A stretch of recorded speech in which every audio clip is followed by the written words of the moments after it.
Aleluia! Glória a Deus, meus irmãos. Bom dia, um excelente dia para vocês. Sejam muito bem-vindos a mais um dia do nosso projeto Os Filhos da Graça. São 21 dias aprendendo com a palavra a ser a família que Deus nos criou para ser. Nessa primeira semana, nós estamos falando sobre maturidade cristã. Tem sido um tempo de muito refrigério do céu. Ontem eu recebi muitos testemunhos. Eu quero pedir para você, se essas palavras têm abençoado o seu coração, deixe o seu testemunho aqui no vídeo ou manda lá no meu Instagram. Ontem eu abri uma caixinha de perguntas no Instagram. Os irmãos mandaram um monte de mensagens. Eu quero te pedir mais uma vez, participe, se envolva, venha orar com a gente. Ontem nós tivemos oração no prédio da igreja, hoje nós vamos ter novamente. Estamos enviando nos grupos e também nos nossos canais do Instagram todos os dias o capítulo do dia. Eu estou aqui ministrando para você o capítulo do dia, mas eu também estou enviando o esboço que eu estou usando. Na verdade, eu fiz um livro novo. Esse livro daqui uns dias vai estar disponível para você comprar o seu. Mas até lá eu estou compartilhando e vou fazer isso todos os dias do nosso jejum. Mas se você depois quiser ter o livro impresso em mãos, você vai ter essa oportunidade. Então, vamos ao que de fato nós estamos reunidos para fazer. Eu queria que você pegasse a sua Bíblia, abrisse comigo no livro de Romanos. E hoje nós vamos falar sobre o fruto da graça. E por que eu quero te falar sobre o fruto da graça? Porque muitos irmãos invertem a lógica da vida cristã. A gente vê, infelizmente, muitos irmãos que se esforçam todo o tempo para merecer aquilo que Deus já nos deu de forma gratuita. Muita gente vive a vida cristã totalmente ao contrário. Eles trabalham duro para ganhar algo que Jesus já pagou.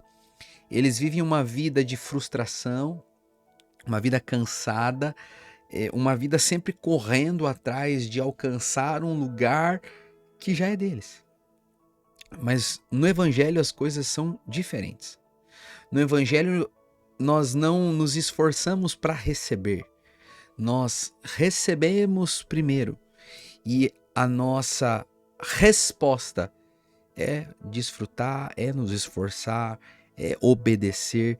A resposta, o fruto da graça é a ação. Nós não trabalhamos para receber, nós trabalhamos porque recebemos de Deus. E eu quero ler o texto de Romanos com você, quero compartilhar alguns tópicos fundamentais do livro de Romanos que eu acredito que é muito importante para que você possa de fato compreender o coração do Senhor. Paulo, quando escreve a carta aos Romanos, ela escreve dividindo o texto do livro de Romanos em duas partes. Paulo, ele escreve primeiramente do capítulo 1 até o capítulo 11 a respeito daquilo que Deus fez por nós. Paulo fala sobre a justificação pela fé, sobre a obra de Cristo, sobre a suficiência de Cristo, capítulo 1 ao 11. Do capítulo 12 ao 16, Paulo vai mostrar qual deve ser a nossa resposta e como nós devemos responder a tudo aquilo que nós já recebemos. Então, Romanos não é uma carta qualquer na palavra de Deus. É a exposição completa do Evangelho e de como deve ser a vida de um filho maduro. E é incrível ler Romanos capítulo 12 no versículo 1. É quando Paulo pega tudo aquilo que ele disse que Cristo fez por nós e então ele nos ensina como devemos responder ao amor de Cristo na cruz. Isso é maravilhoso. Mas eu quero ler, deixa eu ler o texto com você, Romanos 12, no verso de número 1. A Bíblia diz: Rogo-vos, pois, irmãos, pelas misericórdias de Deus, que apresenteis o vosso corpo por sacrifício vivo, santo e agradável a Deus, que é o vosso culto racional. Ah, meu Deus do céu, que texto poderoso! Você sabe, eu já li esse texto tanto, e algumas semanas atrás eu estava meditando sobre o dia de hoje. E eu queria compartilhar sobre como nós podemos responder a Deus e qual é o fruto que vai se manifestar na vida daqueles que de fato provaram da graça. Inclusive ontem me fizeram essa pergunta, o fruto de quem prova da graça, no meu Instagram. E eu li esse texto. Rogo-vos, pois, pelas misericórdias de Deus, que apresenteis os vossos corpos como sacrifício vivo, santo e agradável, porque esse é o vosso culto racional. E eu ficava pensando, rogo-vos, pois... E eu focava aqui, né, no pedido, em forma de clamor do coração de Paulo, né? Paulo está dizendo, olha, gente, eu faço esse pedido de forma muito encarecida, por aquilo que é mais sagrado. Era assim que eu li o texto. Até que um dia eu estava lendo com calma e eu percebi que o apóstolo Paulo está dizendo, olha, eu estou aqui fazendo um pedido baseado nas misericórdias de Deus.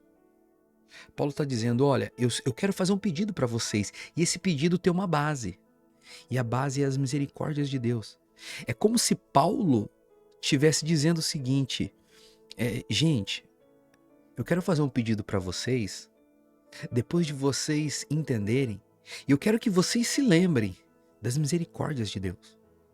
É por causa das misericórdias de Deus que eu estou pedindo. Então Paulo está dizendo o seguinte, eu quero que como uma resposta diante de tudo aquilo que vocês já receberam, vocês façam algo. Porque do capítulo 1 ao capítulo 11 ele nos mostra tudo aquilo que Cristo fez. Mas quando ele diz eu rogo pelas misericórdias de Deus, o que Paulo está dizendo é baseado na obra da cruz, baseado em tudo aquilo que você recebeu sem merecer, baseado em tudo aquilo que Cristo fez quando você era inimigo dele, baseado em tudo aquilo que Cristo conquistou pagando o preço com o próprio sangue, baseado nisso, pelas misericórdias, pela bondade. Misericórdia é Deus não imputando culpa para aquele que merece culpa. Você sabe, tem 3 coisas que nós precisamos aprender. Minha cadeira tá abaixando aqui. Tem 3 coisas que a gente precisa aprender. A diferença. A primeira é o que é justiça. Justiça é dar o que você merece. Justiça é pagar aquilo que você deve. Misericórdia é você dever e não precisar pagar. E graça é você não ter direito e receber. Paulo diz, pelas misericórdias, por tudo aquilo que você merecia receber e não recebeu. Apresente os vossos corpos como sacrifício vivo, santo e agradável. Paulo está dizendo, não se entregue a Deus porque você quer merecer algo de Deus. Se entregue a Deus porque você entendeu tudo aquilo que Ele fez por você.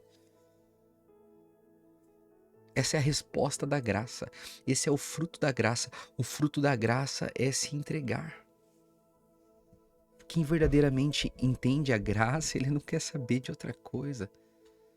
Quem verdadeiramente entende a graça, ele se rende, se lança, se joga.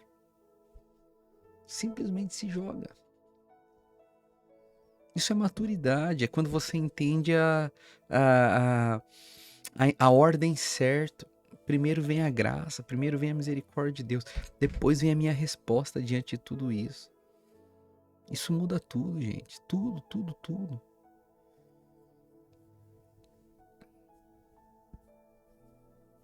É tão triste ver gente que quer ainda merecer o amor de Deus.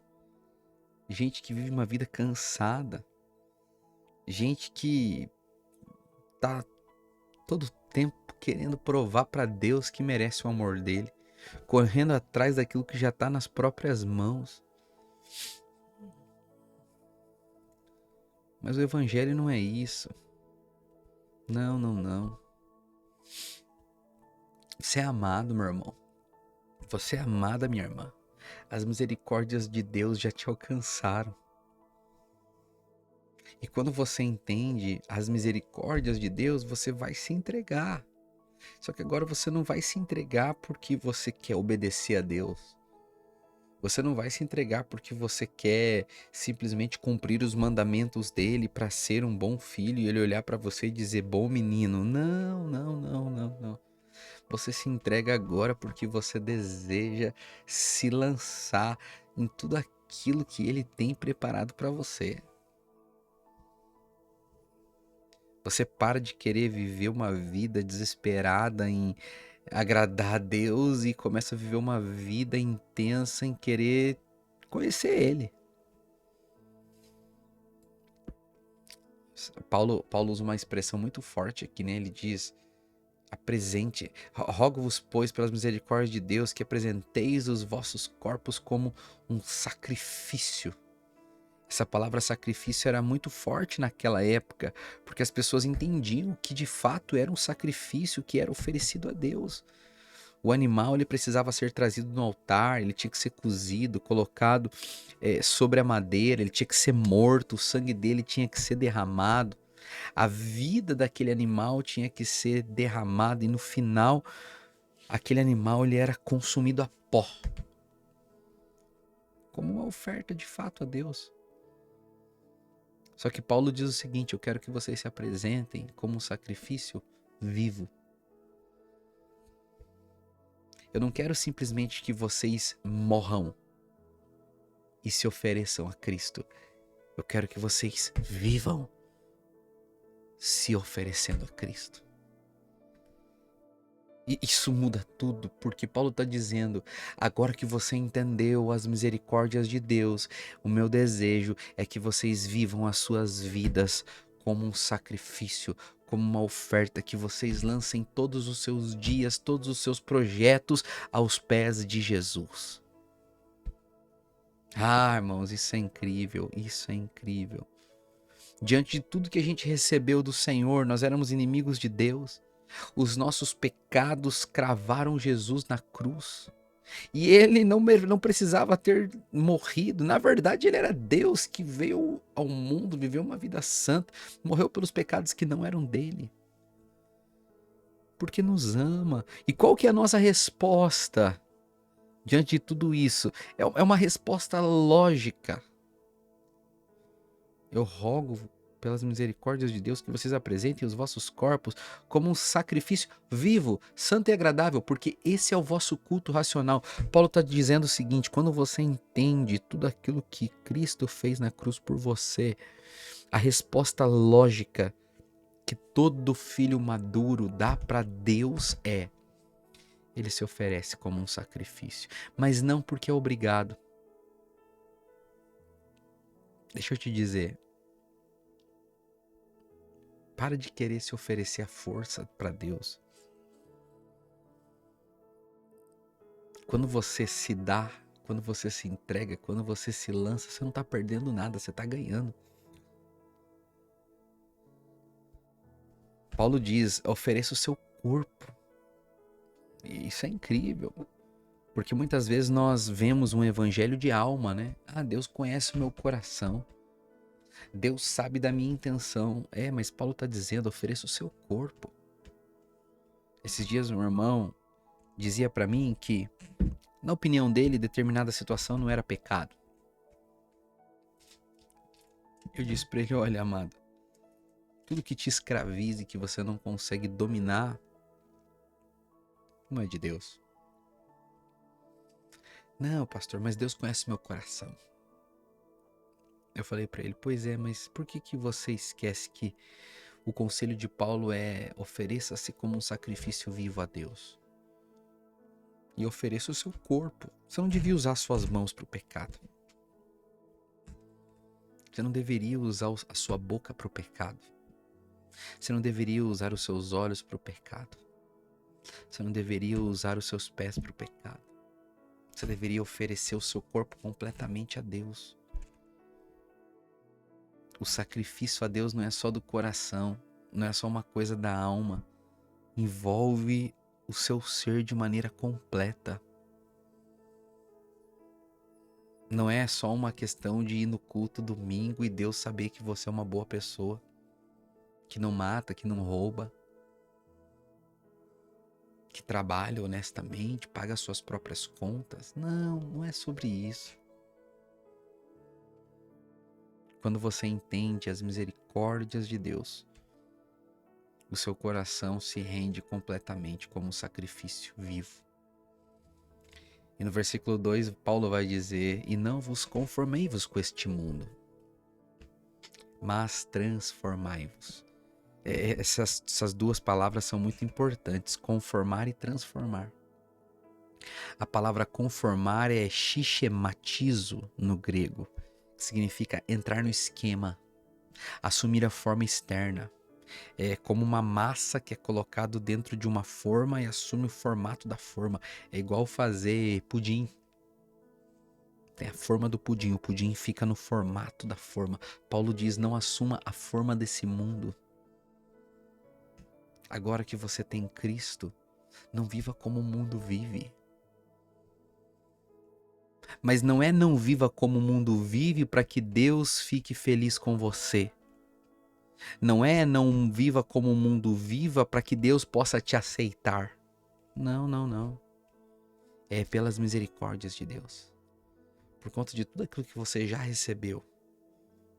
Não viva como o mundo vive. Diante de todo o amor que o Senhor derramou sobre a sua vida, diante do perdão que Ele estendeu a você gratuitamente, não viva como o mundo vive. Eu estou aqui em nome de Jesus fazendo esse pedido para você, meu irmão, minha irmã. Não viva uma vida que desagrade o coração do seu Pai, porque você é tão amado. Você não precisa do pecado. Não se amolde ao mundo. Não normalize o que não é normal para Deus. Escolha viver a sua vida de maneira consagrada a Ele. Transformai-vos, Paulo diz, pela renovação da vossa mente. Deixe com que a palavra de Deus comece a governar as suas ações. Se abra para o agir do Espírito Santo, para que Ele, como um bom oleiro, deixa Ele te transformar da maneira como Ele quiser. Em o nome de Jesus. Quem pode dizer glória a Deus por isso? Feche os seus olhos, vamos orar nessa hora. Fala assim: obrigado, Senhor, pelas tuas misericórdias, que são infinitas na minha vida. Antes de qualquer esforço meu, o Senhor já me amava. Obrigado, Senhor, pelo seu amor. Eu quero manifestar o fruto da graça. Eu quero responder ao Senhor. Eu quero me oferecer como um sacrifício, não morto, mas vivo. Eu quero viver para Ti todos os dias, Senhor. Por isso eu te peço, renova minha mente, transforma o meu coração. Senhor, muda as minhas motivações. Eu sou Teu para sempre. Amém. Glória a Deus, meus irmãos. Nós vamos encerrar aqui mais um dia. Deus é bom. Eu queria pedir que, se você não é inscrito aqui no meu canal, que você já se inscrevesse. Ative também as notificações desse vídeo e me ajude pegando esse link e compartilhando com mais pessoas. Eu estou abrindo as caixinhas de pergunta. Eu vou abrir uma já agora também, para a gente desde cedo já compartilhar. Mande seu testemunho para mim, ou mande lá sua dúvida, para que eu possa te abençoar ainda mais. Que Deus abençoe, fica na bênção. Hoje tem oração e amanhã, mesmo sendo sábado, estaremos juntos normalmente, tá bom? Que Deus abençoe. Tchau, tchau.